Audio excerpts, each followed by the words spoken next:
And also Benny Thompson, a representative from Mississippi, also not going, certainly going to create more divisions. And that's why we talked to the sheriff, a man who knows a lot about these sorts of things.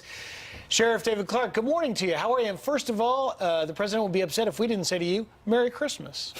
Merry Christmas to you as well. Appreciate it. So, Sheriff, what do you make of the fact that that the president has been invited? He's going to speak at the Civil Rights Museum, John, and we've got very famous civil rights, what would you call them? Icons that have decided not to be there. What do you think of that boycott? John who?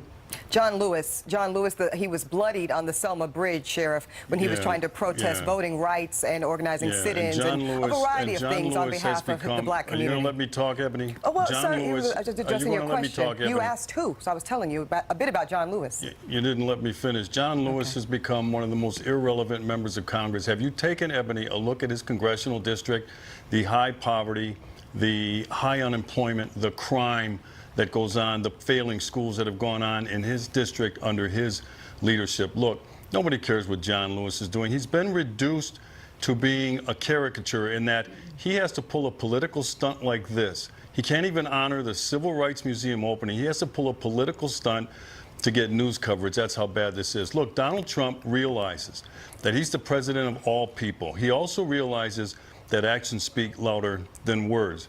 So his showing up, I think, signals, and what these obstinate people are afraid of, that President Donald Trump is winning hearts and minds quietly and slowly throughout black America, as they are willing to give him a chance, as he asked during the campaign. So I think the event will be better off without those people there. Well, Sheriff, let me say this to you.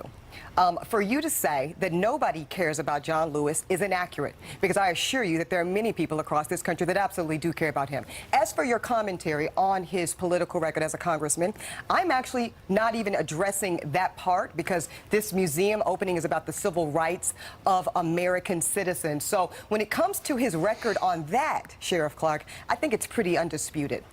All right, well, let me say this to you, Ebony, that if you went into any black high school and probably most black colleges in America and talked to black people under the age of 35, they would not know who John Lewis is. I'm not trying to diminish what he did, all right, but I'm talking about today. I'm talking about today. What he did was a political stunt. I think it's a slap in the face. And keep this in mind, too, Ebony, that if it weren't for the Republicans in Congress in the 1960s, there would be no Civil Rights Act. There would be no Voting Rights Act, as Lyndon Johnson, the Democrat president, had to use Republicans. He had to rally Republicans in order to pass the Civil Rights Act and the Voting Rights Act, because the Democrats in Congress opposed it. No, here's the thing, though, Sheriff. I appreciate that history lesson, but as somebody that holds a degree on the subject, I really don't need you to update me on who was required for Lyndon B. Johnson to pass the Civil Rights Act. Apparently you've forgotten some of your history. No, absolutely I don't. No, absolutely didn't. And actually don't have anything against Republicans. It's amazing. Would we not be talking about, I wouldn't know that the Civil Rights Museum is being opened up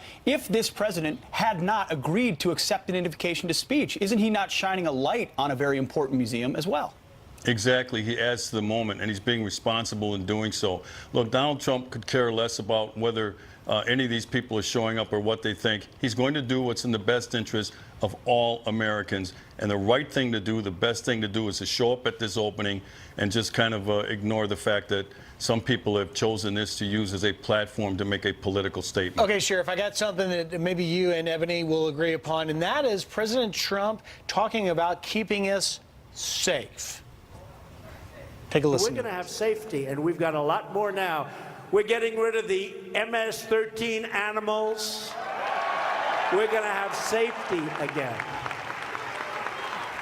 Because America is more than just a place on a map. America is a nation. America is a family. America is ours to love and to cherish and to protect and to take care of, and that's what we're doing. We're going to take care of this country for our children and our grandchildren and our great-grandchildren, and we're not going to let people come into our country who are going to destroy our country. Sheriff, what's your reaction to those comments? Well, look, it was a hallmark of his campaign, law and order, the rule of law. MS-13 has been allowed to go on in this country and exist for several decades. They've been around since the 1980s. Everyone ignored them, and now it's a huge problem.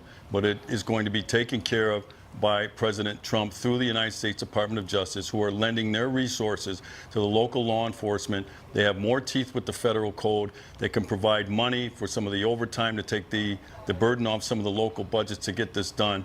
But he is going to rid this country of this evil gang, this very violent and vicious gang, MS-13. Yep, that's certainly what they are. Sheriff David Thank you, David Sheriff. Clarke, thank you for your time this morning. We Very really welcome. appreciate it. Thank you.